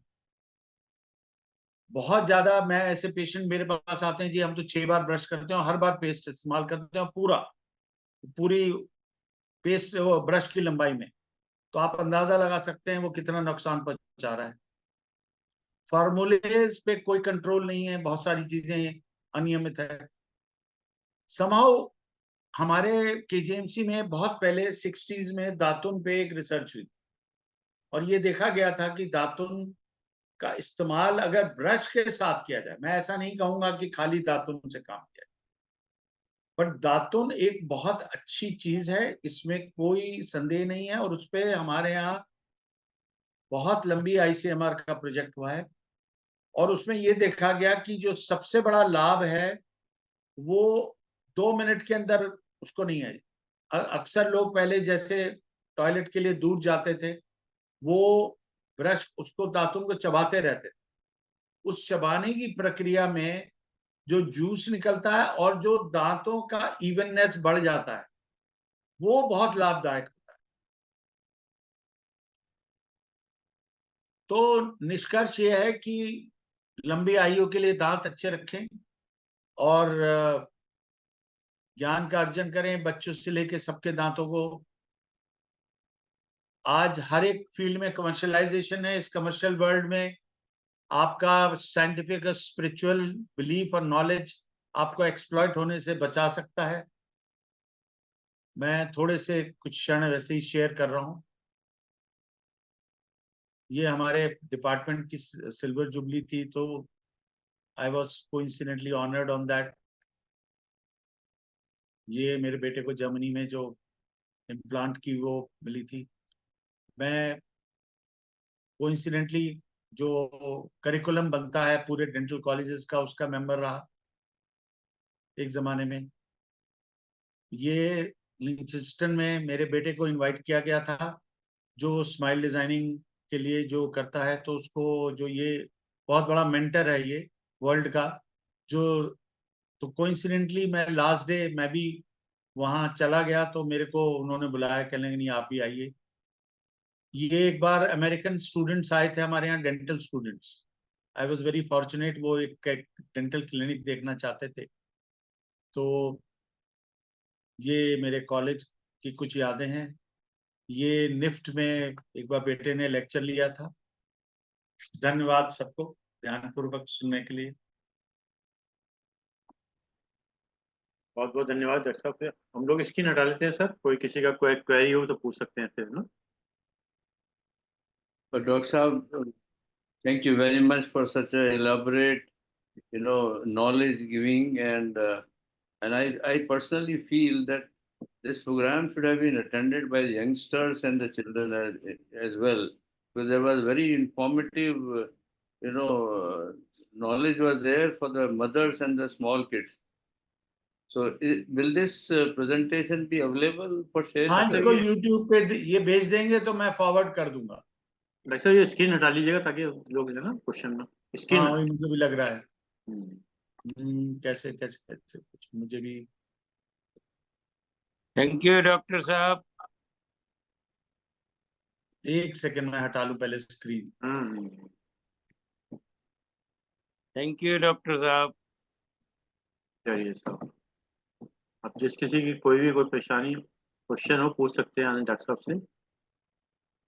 फिर उसके बाद धन्यवाद के लिए हम एक शेख साहब जो अमृतसर से हमसे बोलेंगे। सैगल साहब को कोई सवाल हो पूछ सकते हैं। हाँ नमस्कार डॉक्टर साहब, बहुत अच्छा प्रेजेंटेशन था आपका, और आपने काफी प्रिकॉशनरी मेजर्स उसमें लेने चाहिए और क्या क्या एडवांसमेंट हो रही है वो पर्सनालिटी डेवलपमेंट खासकर इसके लिए भी। और हमारे नौजवान जो है वो काफी यूज करते हैं प्रिजर्वेटिव, जो फास्ट फूड वगैरह है जिसमें काफी कुछ होता है, वो अपने अपने को स्पॉइल भी कर रहे हैं। तो एक हमारी जो इंडियन ओरिजिन में रहता है कि आयुर्वेदिक जो पेस्ट वगैरह होती हैं वो, और एक जो विलायत से जो आती हैं, जो बाहर से आती हैं पेस्ट, तो उनका कैसे इस्तेमाल करना चाहिए? वो अच्छी होती हैं या हम आयुर्वेदिक? क्योंकि आयुर्वेदिक में हम देखते हैं ज्यादातर पाउडर वगैरह इस्तेमाल होते हैं, तो उसमें जो अब्रेसिव मटेरियल वो थोड़ा ज्यादा होता है। गुणवत्ता का तो मुझे ज्यादा मालूम नहीं है क्योंकि वो किस तरीके से इस्तेमाल करते हैं। तो यस, आपका इसमें क्या विचार है? ठीक है। देखिए अनफॉर्चुनेटली हमारे यहाँ कस्टमर को इजीली मार्केटिंग हैंडल करती है। इजीली मीन्स हमारा जो कस्टमर बहुत एजुकेटेड नहीं है, तो फैसिनेट करने का प्रक्रिया बहुत है। कस्टमर को फैसिनेट करो। और सबसे बड़ा मीडिया टीवी है। अब उसमें क्या दुर्भाग्य है कि टीवी हमारे आम जनता को बहुत प्रभावित कर रहा है। We are, I think, living a style which is dictated by the TV. Sorry to say that. तो अब वो जितने भी पेस्ट आते हैं, अब हमारे यहाँ ऐसा नहीं है कि ब्लीचिंग के व्हाइटनिंग पेस्ट अलग हैं, but most of the paste are including every ingredient, जिसमें व्हाइटनिंग भी है, अब्रेसिव भी है, फ्लेवर भी है, सिलिका भी है। तो वो सारी चीजें एक पेस्ट में होना मेरे हिसाब से सही नहीं। अच्छा, आयुर्वेद में भी ये है कि आयुर्वेदिक का एक एस्पेक्ट तो पॉजिटिव है ही, बट अभी उस पे रिसर्च बहुत चाहिए। मैंने कहा ना बीच में, हमारे यहाँ सबसे बड़ा गुणवत्ता ना होने का कारण है कि हमारे यहाँ रिसर्च नहीं। और एक चीज मैं ये भी नहीं कहूंगा कि रिसर्च हो नहीं रही है। अब जैसे हमारे एमडीएस स्टूडेंट्स होते हैं, वो 3 साल पढ़ते हैं। कई कई ऐसी चीजें हैं जो अच्छी रिसर्च है, विच नीड 10 years मिनिमम। अच्छा, बाहर रिसर्च खूब होती थी पहले, और बहुत अच्छी जेन्युइन रिसर्च आज भी हो रही है, बट अनफॉर्चुनेटली इंटरनेशनल लेवल पे भी अब मोस्टली रिसर्च स्पॉन्सर्ड है। अब जब एक स्पॉन्सर आ जाता है, प्राइवेट बॉडी स्पॉन्सरशिप आ जाती है, तो वहां गड़बड़ होने के चांसेस होने आते हैं। एक प्रोडक्ट्स, खास प्रोडक्ट को प्रमोट होने के चांसेस बढ़ जाते हैं। मतलब एक विडंबना है ये हमारे लिए। मैं शायद उसका सोल्यूशन नहीं बता पाऊंगा, बट मैं अपनी फीलिंग्स शेयर कर रहा हूं। तो जो मैं पिछले ऑलमोस्ट 15 साल से, मैंने इसमें जिक्र नहीं किया, इट वाज माय फॉल्ट। 2-3 चीजें मैं मेंटेनेंस पे कहता हूं। एक, हमारा पानी बहुत बढ़िया हमारा क्लींजिंग एजेंट है, तो पेस्ट का इस्तेमाल कम से कम करें। सौभाग्यपूर्ण स्थिति है कि हमारे यहाँ ब्रश महंगा नहीं है। आप ब्रश को बहुत ज्यादा, आप अगर कॉन्शियस है, हर महीने भी बदल सकते हैं। आपका साल का कितना, अगर मैं कहता हूं आपका 50-60 रुपए का भी ब्रश आ रहा है, तो साल में कितना खर्चा है? पेस्ट कहीं ज्यादा महंगे हैं, and the risk factor is high. So brush regular बदलिए, सॉफ्ट ब्रश यूज करिए। और जो मैं पिछले 10-15 साल से एडवाइस कर रहा हूं, मेरे पास coincidentally I am a periodontist, मैं गम स्पेशलिस्ट रहा हूं और इम्प्लांट का पहला टीचर रहा हूं एनसीआर में। तो मैं ये बताता था कि हमने एक प्रोजेक्ट कराया था 15-20 साल पहले। तो वाटर ब्रशिंग हमने ये एक्चुअली प्रोजेक्ट किया, जिसमें ग्रीन टी, पानी और माउथ वॉश और एक और चीज थी। उस पे मैंने देखा कितना प्लाक हटता है। तो देखा ये गया कि माउथ वॉश और पानी में बहुत ज्यादा फर्क नहीं था, विच मीन्स आप एक बिल्कुल इनर्ट हार्मलेस चीज है, माउथ वॉश के लॉन्ग टर्म नुकसान है। तो हर खाने के बाद ब्रश उठाइए, पानी में भिगोइए और ब्रश करिए। उससे बढ़िया कोई मूल मंत्र नहीं है। If you are using brush with water after every meal, I can promise you, you will be relieved of most of the disease. I will not say all the disease, because ऐसा कई लोग कहते हैं doctor साहब हम तो इतना maintain करते हैं, फिर भी कभी कभी हो जाता है। मैं उनको अपना उदाहरण देता हूँ, आई एम एजमेटिक। मैंने कहा मैं बहुत प्रिकॉशन लेता हूँ, ये ना खाऊं वो ना खाऊं, फिर भी कभी कभी हो जाता है। बिकॉज इतना तो आप रेगुलेट कर ही नहीं सकते, बिकॉज आपको कई बार आइडिया ही नहीं है कि आप कहाँ गलती हो रही है आपसे। We are human beings. but yes, we should be conscious human beings so that we make sure we reduce the error to the minimum. Not zero तो possible ही नहीं है. मैं तो कहता हूँ जो 100% है वो भगवान है. हम तो एरर करेंगे ही, बट हम कितनी रिड्यूस कर लेते हैं error, that is most important. I have a question, Dr. साहब. हाँ जी, हाँ जी. Mentioned regarding the toothpaste कि सारे ingredients एक toothpaste में होना असंभव है. तो उसका मतलब क्या ये हुआ कि हमें कई ब्रांड के टूथपेस्ट यूज करने होंगे और मिनिमम क्वांटिटी में? So what do you suggest? नहीं, देखिए कोई भी स्टैंडर्ड, देखिए कोई भी मेडिकेटेड पेस्ट का इस्तेमाल without the advice of the doctor नहीं होना चाहिए. ओके. जो कि बड़ा कॉमन है आज की तारीख में. मतलब मैं अगर ये प्रॉब्लम गम्स की या कुछ सेंसिटिविटी की आती है तो 90% पेशेंट्स की हम तो ये यूज कर रहे थे. ये आई एम नॉट नेमिंग बिकॉज वो नहीं होना चाहिए. तो पेस्ट यूज करके आते हैं. तो basically you have to use the simplest paste. I am not naming any brand because there are lot of good paste. So any paste is fine.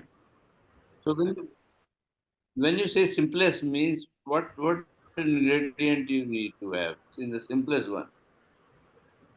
नहीं, सिंपलेस्ट तो आपके साथ बहुत सारे हैं जो जिनके क्लेम्स नहीं है अलग से. ना वाइटनिंग का I see. क्लेम है, ना सेंसिटिविटी का क्लेम है. वो सब सिंपल है. Okay. They could be Ayurvedic, they could be normal other ones, but you use a very small quantity which is minimum. मैं कह रहा हूँ ना, चने की दाल के बराबर. Thank you, Dr. साहब. I think this is a very good point you have given. चने की दाल के बराबर यूज होना चाहिए मिनिमम. और आप देखिए उतने में ही इतनी झाग बनती है कि आप हैरान होंगे. मैं ये सब जो बोलता हूँ मैं अपने मुंह में कहीं ना कहीं ट्राई करता हूँ. और मैं कभी कभी तो 4-5 पेस्ट उठा के ले आता हूँ, फिर मैं उस पर कुछ अपने लेवल पे you know me well, so I keep on doing that. ये रिसर्च एट योर लेवल. ना अभी तो जो आयुर्वेदिक पेस्ट हैं आप मना करते हैं यूज ना करें. इसमें मैं क्या मना किसी पेस्ट को नहीं कर रहा, बट अब्रेसिव कंटेंट जैसे अभी कौन थे जो सवाल पूछ रहे थे, उन्होंने खुद भी कहा कि उसमें अब्रेसिव कंटेंट ज्यादा है. मुझे ऑलरेडी प्रॉब्लम हो चुकी है एक बारी because of the abrasive content and when I reached you told me this is because of paste. देखिए क्या फॉर ऐसा दैट मैटर यू नो, हमारे मैंने कहा ना, जो गुणवत्ता है वो आपकी अनुसंधान और रिसर्च पे बेस्ड. अनफॉर्चुनेटली वो नहीं है, इसलिए प्रॉब्लम्स आ रही. तो चलिए, और अगर किसी- मान लीजिए, sorry, can I complete my question? अगर हम जैसे ये आयुर्वेदिक पेस्ट हैं उनमें गुणवत्ता के इशू है, हम ब्रश से यूज नहीं, ना करें. आयुर्वेदिक नहीं, सब में है. हाँ. प्लीज, गुणवत्ता सब में क्वेश्चनेबल है. They have their one plus points and minus points. तो क्या उसको ऐसे गागल यूज किया जा सकता है? आयुर्वेदिक में सिलिका नहीं है. कुछ में जो जेल वाले हैं उनमें सिलिका है. ओके.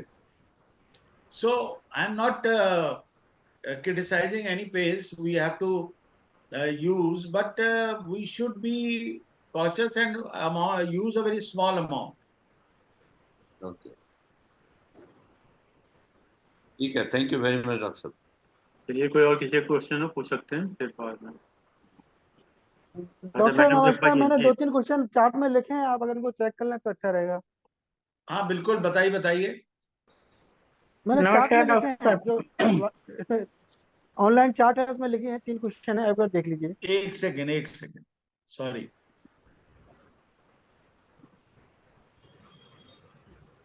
डॉक्टर साहब बात करें? अभी ये क्वेश्चन देख रहे हैं. हाँ, क्वेश्चन देख लो. Which paste is good? How paste many तो times मैंने using paste without paste is paste पे तो चर्चा, ब्रश जो है उसका रेशा लंबा होना चाहिए और हैंडल आपको कंफर्टेबल। देखिए ब्रश की मैंने देखा है, इस बात पे भी मैंने काफी रिसर्च करी है कि हर एक का अपना एक लाइकिंग है ब्रश का। जैसे हमारा हेयर है, बालों के लिए कई हाफ कॉम्ब यूज करते हैं, बाकी में हैंडल है।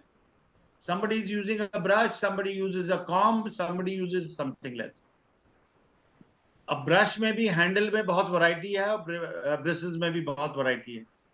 तो ब्रिसल की लेंथ अच्छी होनी चाहिए, अच्छी स्टैंडर्ड कंपनी का होना चाहिए, बहुत बड़ा हेड नहीं होना चाहिए। बड़ा हेड आपको पीछे के दांतों की सफाई में प्रॉब्लम कर सकता है, भले वो कितना भी अच्छा हो। गाढ़ा हो गया। चलिए मैडम चंपा पूछेंगे, क्या पूछेंगे? जी सर मैडम। नमस्कार डॉक्टर साहब। नमस्कार चंपा जी। डॉक्टर साहब मेरे दांतों में एक तो ठंडा गर्म लगने लगा है, दूसरा ये है कि जैसे कुछ में खट्टी चीज थोड़ी सी खाती हूँ, जैसे आलू खारा थोड़ा सा खट्टा हो गया या जामुन खा ली, तो मेरे दांत बहुत सेंसिटिव, तो बहुत खट्टे से हो जाते हैं, उसके बाद दर्द से दुखने लगते हैं। आपके एसिडिटी रहती है? नहीं, कोई ऐसी तो नहीं। अच्छा, दांत घिसे हुए हैं थोड़े? हाँ जी, घिसे गए हैं लगभग, तो डॉक्टर ने यही घिसे बता हुए रखा है। दांतों में ये होना कॉमन है। देखिए दांत घिसना एक चीज है, दांत कितना घिसा है ये भी एक इम्पॉर्टेंट चीज है। वो इसलिए अगर आपकी इनेमल भगवान ने ज्यादा मोटी दी और दांत घिस गए हैं तो भी आपकी डेंटिन को उतना नुकसान नहीं पहुंच रहा है। तो फिर इसके लिए अब क्या करना चाहिए? अगर नहीं, ये तो फिर देख के ही बताना होगा। मतलब अगर कुछ ऐसी है, बेसिकली इनेमल कितनी है उस हिसाब से बहुत ज्यादा जरूरी है। मतलब दिखाने में पता चलेगा। हाँ मतलब देखिए, जबकि मैंने कोविड के टाइम सौभाग्य से 2-3 हजार कंसल्टेशन की होंगी ऑन फोन, बड़ी बड़ी प्रॉब्लम्स मैनेज करी, बट मुझे तब से मैं ये तो समझ रहा हूँ कि बहुत सारी चीजें फोन पे भी हम कर सकते हैं मैनेज, बट जो एक पर्टिकुलर आपकी कोई कन्वेंस, जैसे अब आप मेरे से कहें जी मसूड़ों से खून आ रहा है, तो मैं आपको कुछ ना कुछ दवाई बता सकता हूँ। बट अगर आपको एक पर्टिकुलर सिचुएशन में सेंसिटिविटी आ रही है, अब वो किसी एक दांत से है या कई दांतों से है, ये जानना बहुत जरूरी है। पेस्ट जितनी भी आ रहे हैं सेंसिटिविटी ठीक करने वाले, वो सिर्फ सिम्टम कम करते हैं, ये चीज मैं आपको बता दूं। जितना नहीं तो भी गर्म ठंडे के लिए मतलब क्या करना चाहिए, जो गर्म ठंडा लगने लगता है? मतलब ये पहले जानना जरूरी है कि दांत में कीड़ा लगा है, दांत की नर्व एक्सपोज हो रही है या नॉर्मल घिसा हुआ है। नहीं, और उस पर वो तो कवर लगा कई रखा है बार ना, ब्रीदिंग हो रखी है।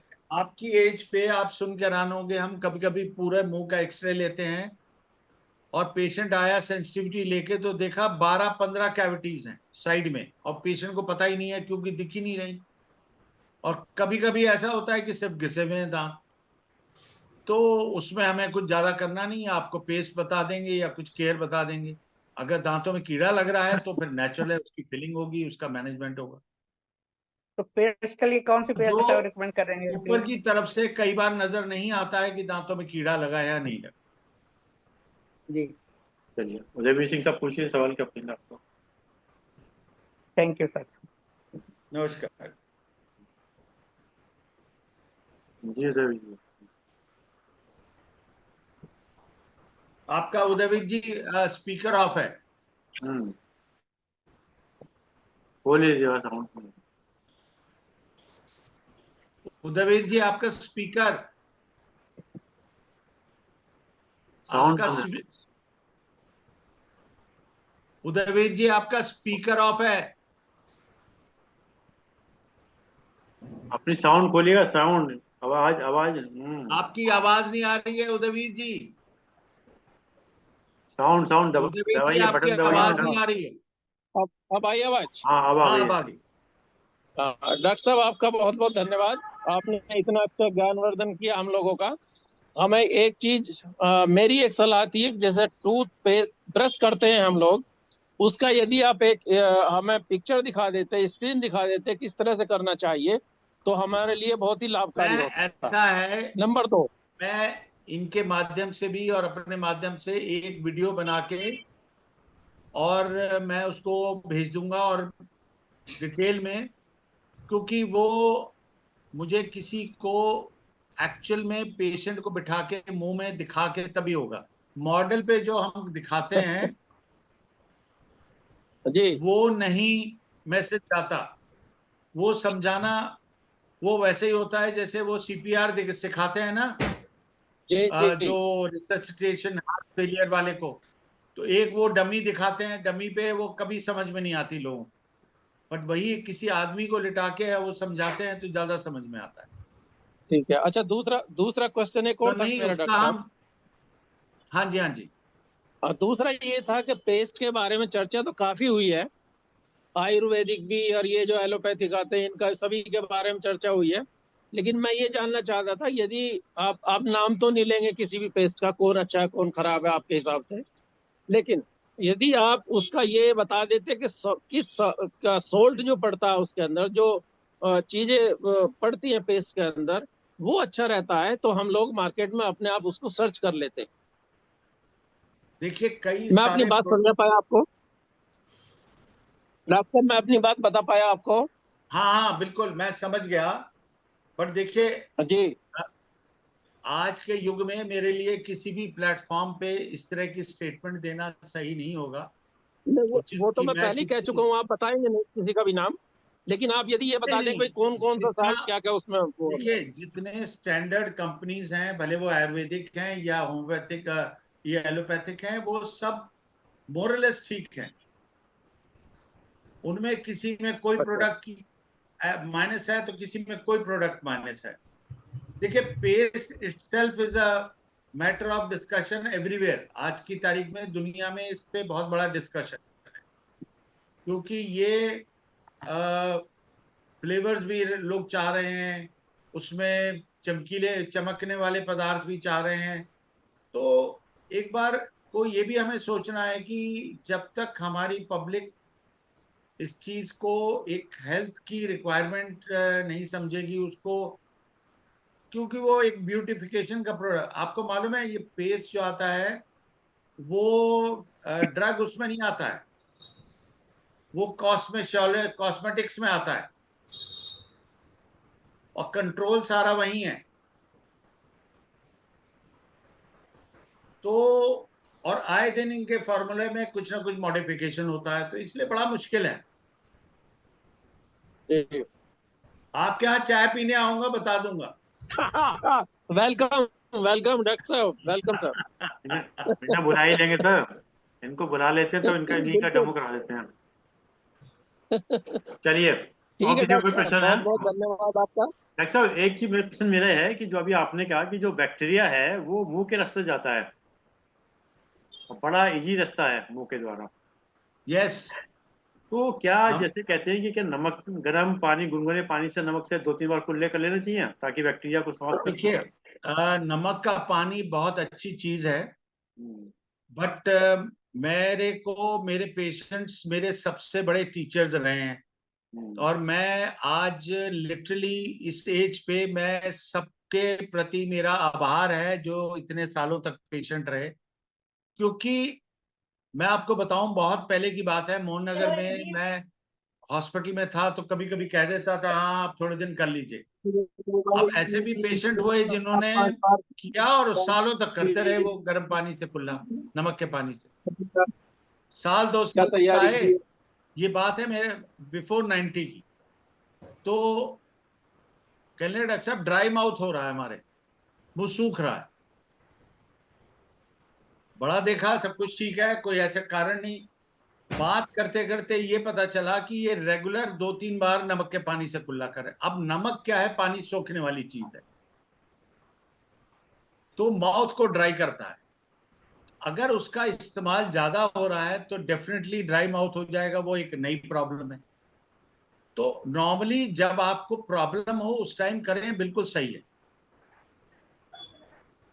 ये एक क्वेश्चन सुप्रिया जी पूछ रही हैं, मंजन है जो आयुर्वेदिक, उनके बारे में आपका क्या ख्याल है? तो वो तो सब अब्रेजिव है, पाउडर तो बिल्कुल नहीं। ओके। एक क्वेश्चन मैंने देखा च्युइंगम के लिए। देखिए च्युइंगम में कोइंसिडेंटली अगर आप देखें, कुछ च्युइंगम्स हैं वर्ल्ड की जिनमें सोडियम बाइकार्बोनेट या सोडा यूज कर रहे हैं। अगर खाने का मन है तो वो सोडियम बाइका वो baking soda, sorry sodium bicarbonate, baking soda जिसमें है वो बेटर है। And I am just happy to share with all of you, I am one of the first inventors in way back in 1980 जिसने baking powder पे काम किया है। और हम उस जमाने में 84 में पब्लिश भी कर दिया था, एक वर्ल्ड का बहुत माना हुआ जर्नल है, जर्नल ऑफ पेरिडोंटल रिसर्च, उसमें हमने पब्लिश भी किया था। शायद उस जमाने में अकल नहीं थी कि उसको पेटेंट करा लेते। अब बेकिंग पाउडर बहुत सारे पेस्ट में, च्युइंगम में, बहुत सारी चीजों में आ गए। चलिए, कोई और किसी का सवाल? वीएस जोशी साहब, आपको कोई सवाल है? नहीं है वीएस जोशी साहब, नहीं। चलिए, ऐसा और कोई किसी का प्रश्न पूछ सकते हैं, नहीं तो फिर धन्यवाद देंगे किसी के साहब, अमृतसर से हैं, एडवोकेट अमृतसर से जी। और कोई प्रश्न नहीं किसी का? ऐसा ये इसमें मालिश जो है मसूड़ों की आपने बताई, किस तरह से कर सकते हैं हम, करनी चाहिए मतलब? देखिए मालिश ही है, जब आप पानी से ब्रश करेंगे वो मालिश है। ओके। उसमें दो फायदे हैं, मसूड़ों पे भी हो रहा है और खाना भी निकल रहा है। मालिश खाली करेंगे तो खाना नहीं निकलेगा। जी। बिकॉज देखिए आप अगर देखें फिंगर के आगे, आप ब्रश क्या है, फिंगर के आगे अगर ब्रिस्टल लगा दें, बच्चों के लिए एक आता है, अगर आप देखें उसमें ऐसा आता है जो माँ बाप के लिए होता है, वो बच्चे के दांत साफ करते हैं, वो फिंगर पे चढ़ जाता है। बेसिकली वही है जो आपको अपने लिए भी करना है। ठीक है। एक ऐसे के साहब, तो इसकी जगह आप ब्रश यूज करिए। एक साहब, दो सब धन्यवाद कर दीजिएगा। हाँ जी, धन्यवाद अरविंद शर्मा जी, आपने धन्यवाद प्रस्ताव के लिए मुझे चुना। आज का डॉक्टर अनूप भूषण जी का सेशन बहुत ही महत्वपूर्ण और लाभदायक रहा। इन्होंने अपना बहुमूल्य समय निकालकर हमारे दर्शकों के लिए बताया और बड़ा ही कम्प्रिहेंसिवली समझाया इन्होंने। और आपने कुछ सावधानियां भी बताई, जैसे कि टूथपेस्ट अगर इस्तेमाल करना है तो डॉक्टर साहब की सलाह पे करना चाहिए। और ये भी सलाह उनमें से एडवाइस में निकलती है कि हमें रेगुलरली अपना चेकअप डेंटिस्ट से करवाते रहना चाहिए, क्योंकि हर व्यक्ति की अपनी स्पेसिफिक प्रॉब्लम्स होती हैं। तो बहुत ही सावधानियां बताई और इनके आज के सेशन के लिए बहुत बहुत धन्यवाद। हम उम्मीद करते हैं कि जो इन्होंने वीडियो बताया है कि दांत ब्रश कैसे करना है, वो भी हमें भेज देंगे। उनके लिए, उसके लिए भी डॉक्टर अनूप भूषण जी का बहुत बहुत धन्यवाद। और आज के भी सेशन के लिए बहुत बहुत हृदय से धन्यवाद। और क्षमा दिवस है, तो कोई गलती हो गई हो टॉक में तो क्षमा करें। धन्यवाद एक साहब, धन्यवाद डॉक्टर भूषण साहब, अपने समय का समय दिया और बहुत अच्छा डेलीविशन रहा। आपने स्लाइड्स के माध्यम से सब चीज़ को क्लियर किया और आने वाले टाइम के अंदर एक और बार सबसे आपने बड़ा कहा धन्यवाद अरविंद जी को, जो ऐसा ऐसा प्रोग्राम करते रहते हैं, मुझे तो बड़ा आनंद आता है। एक बार आपने कहा था बच्चों के ऊपर लेंगे। बहुत पुराने मित्र तो हैं ही, बट बहुत अच्छा काम कर रहे हैं आप। Thank you so much. चलिए, बहुत बहुत धन्यवाद। जूम के लोगों का विशेष रूप से धन्यवाद कि समय निकाल समय दिया। और जैसे कि एक विचार के साथ और 3 बार ओम के साथ अपनी बात को समाप्त करते हैं। आज का विचार, उस जगह मत जाओ, उस जगह मत जाओ जहां लोग तुम्हें बर्दाश्त करते हैं। उस जगह मत जाओ जहां लोग तुम्हें बर्दाश्त करते हैं, वहां जाओ जहां लोग तुम्हारा इंतजार करते हो। वहां जाओ जहां लोग तुम्हारा इंतजार करते हो। जिंदगी में हमेशा खुश रहोगे। जिंदगी में हमेशा। वाह वाह, बहुत बढ़िया सर, बहुत बढ़िया विचार है। आइए 3 बार उनका चयन करते हैं। लेकिन अरविंद जी, आपका भी लेक्चर होना चाहिए। चलिए। ओम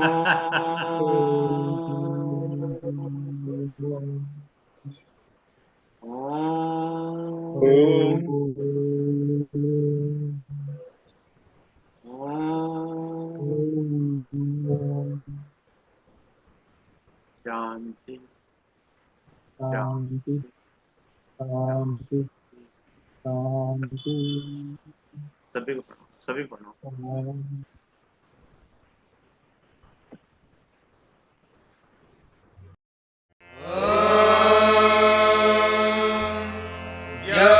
शान्तिरन्तरिक्षं